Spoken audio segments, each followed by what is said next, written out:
Hello, नमस्कार दोस्तों। मेरा नाम राहुल सागर है और स्वागत है आप सभी का मेरे YouTube channel study with Rahul Sagar में। देखिए दोस्तों, आज मैं जिस टॉपिक के बारे में डिस्कस करने जा रहा हूँ वो है नोबेल प्राइज़। ठीक है दोस्तों, आज इस वीडियो को देखने के बाद आपको नोबेल प्राइज़ को कहीं से भी पढ़ने के लिए ज़रूरत नहीं होगी, क्योंकि आज मैं इस वीडियो के अंदर सारी नोबेल प्राइज़ से जुड़े हुए सारी इन्फॉर्मेशन आपको देने वाला हूँ। ठीक है, सबसे पहले मैं आपको बता देता हूँ कि मैं किन किन चीज़ों के ऊपर बात करने वाला हूँ। सबसे पहले हम जानेंगे कि अल्फ्रेड नोबेल के बारे में, मतलब कि जिन व्यक्ति के आधार पर इस नोबेल प्राइज़ का नाम रखा गया था, मतलब जिनके द्वारा इसकी शुरुआत की गई थी, जिसको इससे शुरू करने का श्रेय जाता है किसे, अल्फ्रेड नोबेल को। ठीक है, फिर उसके बाद हम नोबेल प्राइज़ के बारे में हम जानेंगे ये क्यों दिया जाता है, किन किन क्षेत्रों में इसको दिया जाता है। फिर वहीं पर हम थर्ड चीज़ के बारे में बात करेंगे कि ये जो नोबेल प्राइज़ है, भारत में कौन-कौन लोगों को, मतलब किन-किन लोगों को ये प्राप्त हो चुका है, ठीक है? और किन-किन अलग-अलग क्षेत्रों में किन-किन लोगों को भारत में प्राप्त हो चुका है। फिर उसके बाद हम बात करेंगे कि क्या जो इम्पोर्टेंट 2022 में ये नोबेल प्राइज़ किस-किस लोगों को मिले थे। फिर उसके बाद हम बात करेंगे 2023 में जो हाल-फिलहाल में ही घोषणा हुई है, चाहे अलग-अलग क्षेत्र में जितने भी 6 क्षेत्र हैं, उनके बारे में हम अच्छे तरीके से डिस्कस करेंगे। ठीक है दोस्तों, चलिए दोस्तों, ये सारी चीज़ें मैं इस वीडियो के अंदर डिस्कस करने वाला हूँ। वीडियो की शुरुआत करने से पहले आप सभी से एक रिक्वेस्ट है कि अगर आपने अभी तक मेरा चैनल सब्सक्राइब नहीं किया है, तो प्लीज़ मेरे चैनल को सब्सक्राइब कर लीजिए और बेल आइकन को प्रेस कर लीजिए, ताकि जो हमारे आने वाली अपडेट्स हैं, उनको आप आसानी से देख सकें और इसी तरीके की जो करंट के न्यूज़ चल रही हैं, उनको भी आप आसानी से देख सकें। तो चलिए दोस्तों, शुरू करते हैं आज के अपने वीडियो को। देखिए दोस्तों, नोबेल प्राइज़ क्या है? नोबेल प्राइज़ अल्फ्रेड नोबेल की याद में दिए जाने वाला एक पुरस्कार है। अब अल्फ्रेड नोबेल कौन थे? अब इस नोबेल पुरस्कार को जानने से पहले हम जान लेते हैं इसके पीछे की हिस्ट्री क्या है। ठीक है, अल्फ्रेड नोबेल के नाम पर ही इस नोबेल प्राइज़ का नाम पड़ा था। ठीक है, तो सबसे पहले हम जान लेते हैं कि अल्फ्रेड नोबेल कौन थे? उनके बारे में मैंने छोटी-सी इन्फॉर्मेशन आप स्क्रीन पर देख पा रहे होंगे, उनके बारे में मैंने लिखी हुई है पीडीएफ के द्वारा। ठीक है, तो ये आप चीज़ें देख पा रहे हैं स्क्रीन पर। तो सबसे पहले जब अल्फ्रेड नोबेल का जन्म था, वो 21 अक्टूबर 1833 को स्वीडन के स्टॉकहोम शहर में हुआ था। एक स्वीडन कंट्री है, उसका एक शहर है स्टॉकहोम, वहाँ पर अल्फ्रेड नोबेल का जन्म हुआ था। और वहीं पर बात करें हम उनके निधन की, तो 10th ऑफ दिसंबर, ये आप सामने देख पा रहे होंगे, 10th ऑफ दिसंबर 1896 को, देखिए स्वीडन में नहीं हुआ था, उनकी जो मृत्यु थी वो स्वीडन में नहीं हुई थी। कहाँ पर हुई थी? इटली कंट्री में हुई थी। ठीक है ना, इटली में हुई थी। ठीक है, फिर उसके बाद बात करें हम, तो उन्होंने कई महत्वपूर्ण आविष्कार किए थे। ठीक है, उन्होंने कई महत्वपूर्ण आविष्कार किए, उन्होंने योगदान विज्ञान और उद्योग में अत्यधिक महत्वपूर्ण उनके योगदान थे। अल्फ्रेड नोबेल एक प्रमुख स्वीडिश वैज्ञानिक थे। ठीक है, वो उद्यमी भी थे, मतलब कि एंटरप्रेन्योर भी थे। ठीक है, उसके बाद बात करें हम, तो एक दानी व्यक्ति भी थे। देखिए, क्या थे, वो एक वैज्ञानिक भी थे और उन्होंने रसायन शास्त्र, रसायन, भौतिकी और इंजीनियरिंग में भी उन्होंने अध्ययन किया था, मतलब कि वो अलग अलग तरीके से इंटरनेशनल ट्रेड में भी वो अपनी भूमिका निभाते थे। ठीक है, तो मतलब अलग अलग तरीके से वो एक अपना रोल प्ले करते थे, चाहे वो वैज्ञानिक के रूप में हो, चाहे वो एंटरप्रेन्योर के रूप में हो, चाहे वो इंजीनियर के रूप में हो। ठीक है ना, तो अलग अलग तरीके से वो अपना रोल प्ले करते थे। ठीक है, जिन्होंने कई महत्वपूर्ण आविष्कार किए थे, इन्होंने काफ़ी सारे आविष्कार भी किए थे। और देखिए, जब जो अल्फ्रेड नोबेल की 1895 की वसीयत के अनुसार जो नोबेल प्राइज़ हैं, वो 5 प्रकार के थे।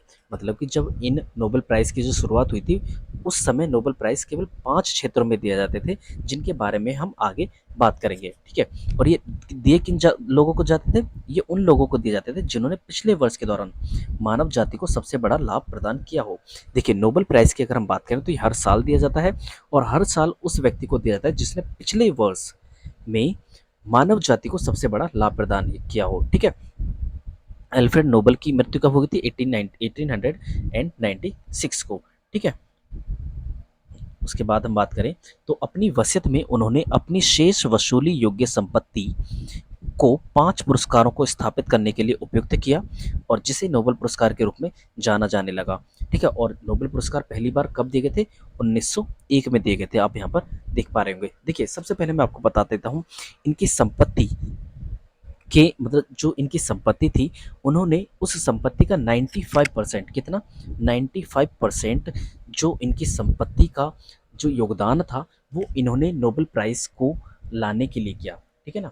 तो और जो बाकी का जो इनका 5% था वो इन्होंने अपने सगे संपत्तियों को दे दी थी। लेकिन जो इन्होंने 95% का जो यूज़ किया था वो किसके लिए किया था, ताकि नोबेल प्राइज़ को आ सके, नोबेल प्राइज़ की घोषणा करने के लिए, मतलब नोबेल प्राइज़ देने के लिए इन्होंने अपनी 95% संपत्ति का इन्होंने यूज़ किया था। और जिसकी शुरुआत कब की गई थी, 1901 में, मतलब कि 1901 में इसकी स्थापना की गई थी, किसकी, नोबेल प्राइज़ की। ठीक है।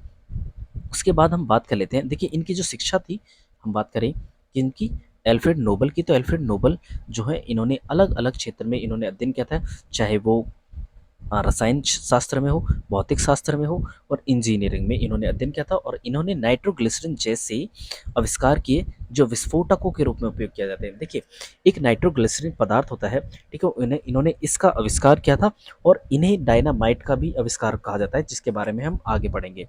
ठीक है। उसके सबसे पहले हम जान लेते हैं कि जो नाइट्रोग्लिसरीन है वो है, होता क्या है। नाइट्रोग्लिसरीन एक हल्का पीला, एक क्रिस्टलीय ठोस पदार्थ होता है, और इसका उपयोग किन किन चीज़ों के लिए किया जाता है, विस्फोटक, रॉकेट प्रणोदक और दवा बनाने के लिए किया जाता है, किसका, नाइट्रोग्लिसरीन का।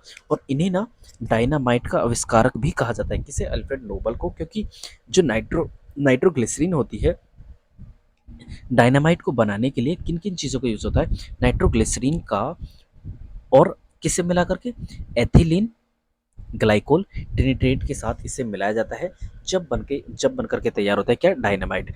नाइट्रोग्लिसरीन में एथिलीन ग्लाइकोल ट्रिनिट्रेट को मिलाया जाता है, तब जाकर के डायनामाइट तैयार होता है। ठीक है। तो इसका आविष्कारक किसे कहा जाता है, एल्फ्रेड नोबल को। ठीक है ना। एक महत्वपूर्ण क्वेश्चन आपसे ये पूछा जा सकता है कि डायनामाइट का आविष्कारक कौन है, तो आप कहेंगे एल्फ्रेड नोबल, जिन्हें नोबेल प्राइज़ का अ, मतलब नोबेल प्राइज़ का जो भी श्रेय दिया जाता है नोबेल प्राइज़ को लाने के लिए। ठीक है ना। उसके बाद हम बात करें तो नोबेल पुरस्कार की स्थापना किस तरीके से हुई थी उसके बारे में हम जान लेते हैं। देखिए नोबेल पुरस्कार की स्थापना, एल्फ्रेड नोबल ने अपनी धन संपत्ति का एक हिस्सा नोबेल पुरस्कार की स्थापना के लिए समर्पित किया।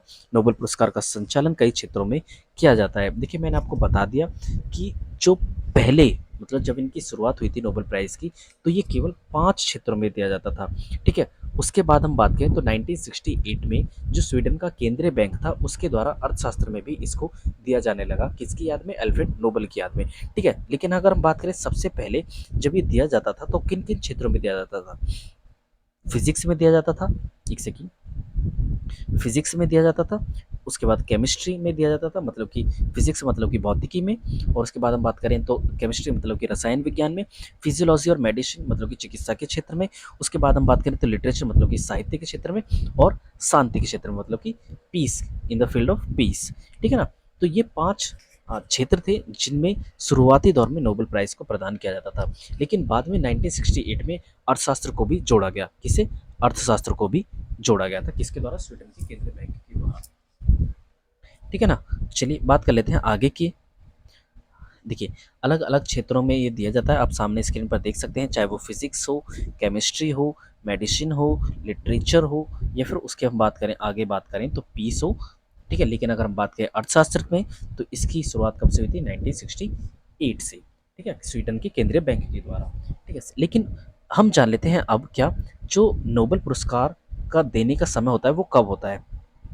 देखिए नोबेल पुरस्कार हर साल कब दिया जाता है, 10 दिसंबर को, मतलब कि हर साल 10 दिसंबर को नोबेल प्राइज़ दिया जाता है, प्रदान किया जाता है अलग अलग क्षेत्र में। ठीक है ना। और वहीं पर बात करें हम तो इस 10 दिसंबर को ही 1896, मतलब कि 10 दिसंबर को ही क्या हुआ था, जो एल्फ्रेड नोबल थे उनकी मृत्यु हुई थी।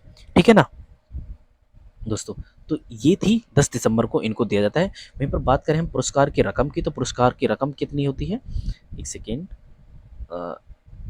पुरस्कार की जो रकम होती है इसमें 10 lakh Swedish kronor, Swedish kronor kronor मतलब कि स्वीडन जो कंट्री है उसकी करेंसी है, और एक पुरस्कार पत्र, और वहीं पर बात करें हम तो एक पुरस्कार मेडल और एक पुरस्कार पत्र, और प्लस 10 लाख स्वीडिश क्रोनर मतलब कि 10 लाख स्वीडन की करेंसी वहाँ पर दी जाती है इस पुरस्कार के साथ। ठीक है।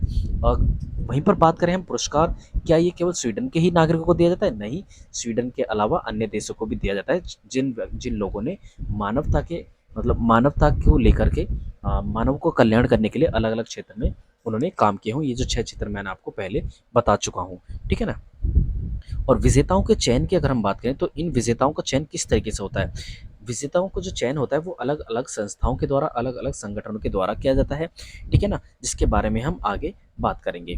ठीक है, उसके बाद हम बात करें तो आप सामने स्क्रीन पर देख पा रहे होंगे कैरोलिंस्का इंस्टीट्यूट जो होता है वो मेडिसिन के क्षेत्र में नोबेल पुरस्कार प्रदान करता है। क्या? कैरोलिंस्का जो इंस्टीट्यूट है वो मेडिसिन के क्षेत्र में नोबेल पुरस्कार प्रदान करता है, मतलब कि औषधि के क्षेत्र में।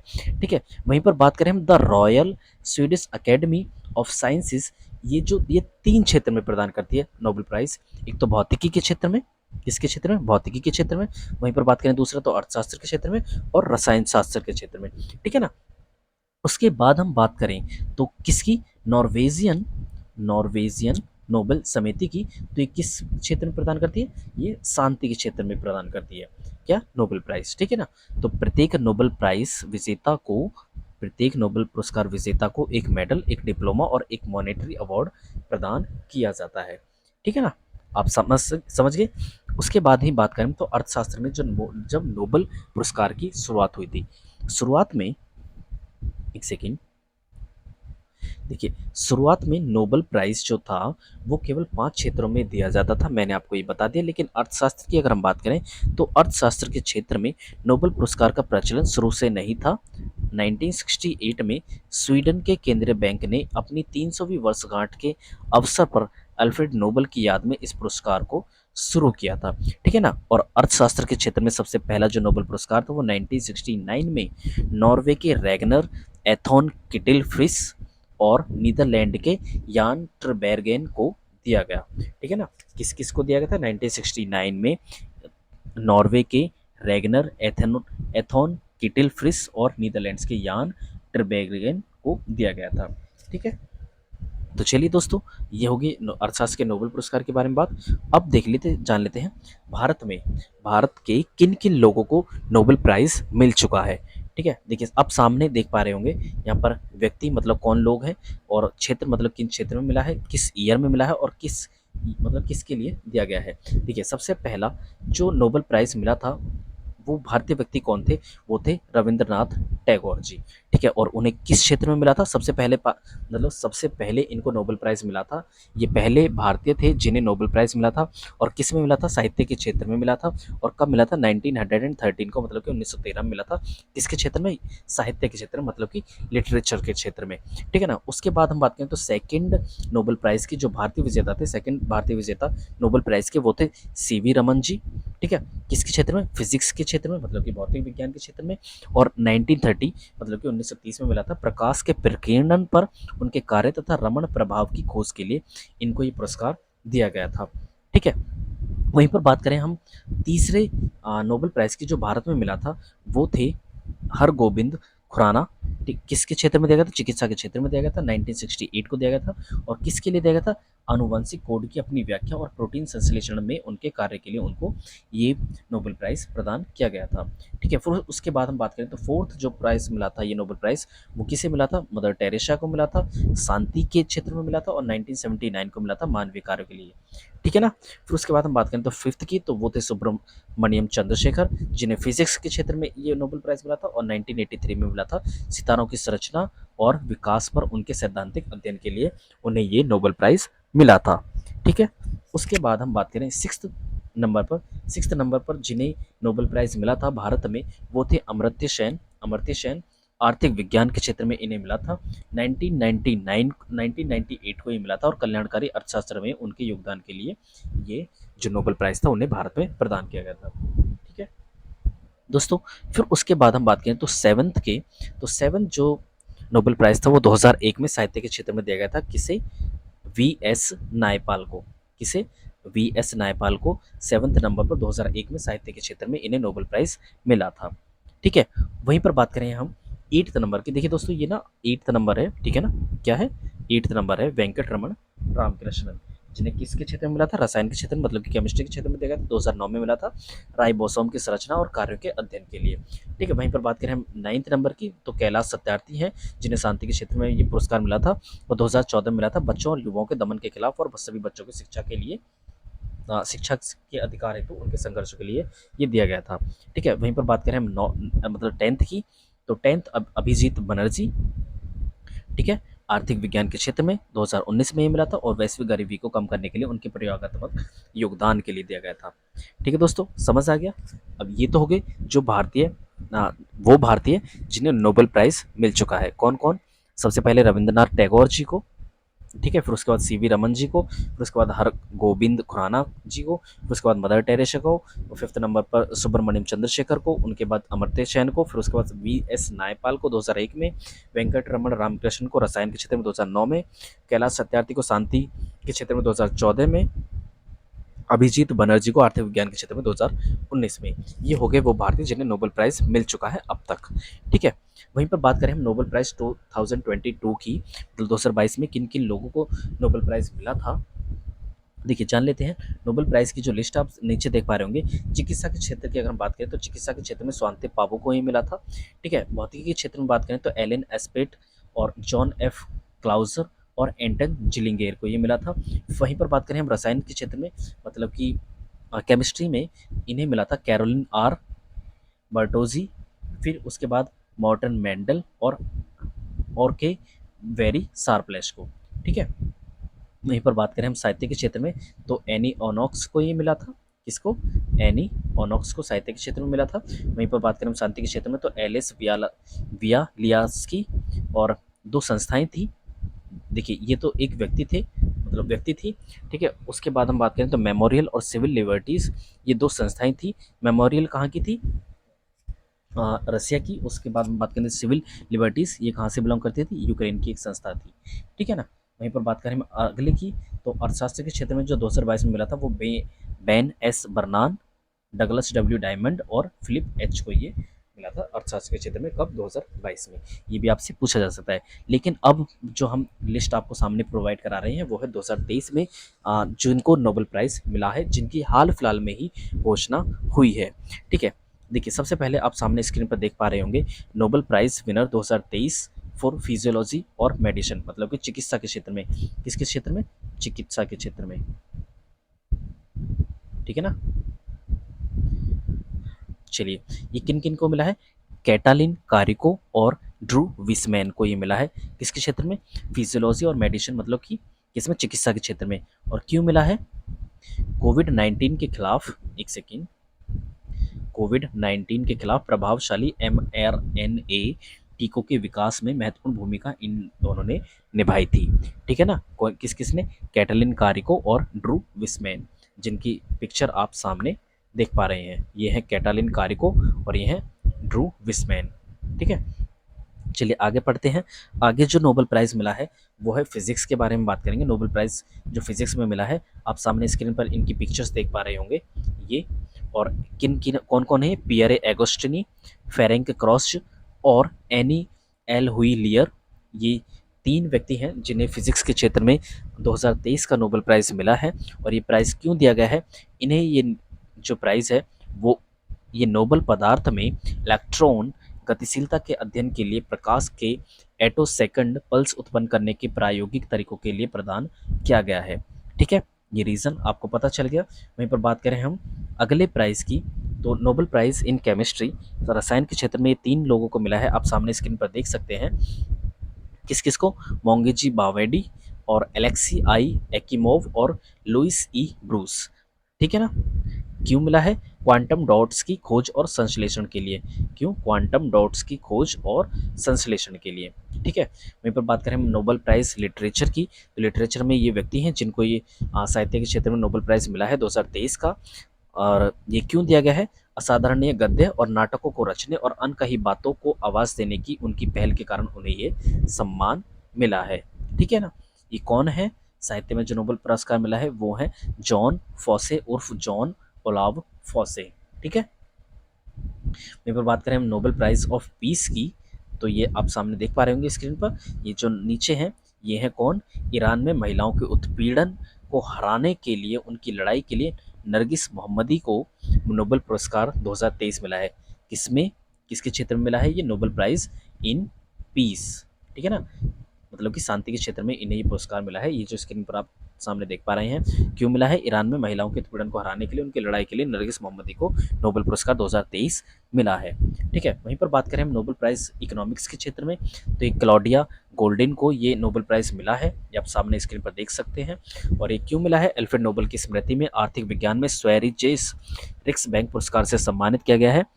उन्हें महिला श्रम बाजार के परिणामों के बारे में गहरी समझ रखने के लिए यह उन्हें पुरस्कार मिला है।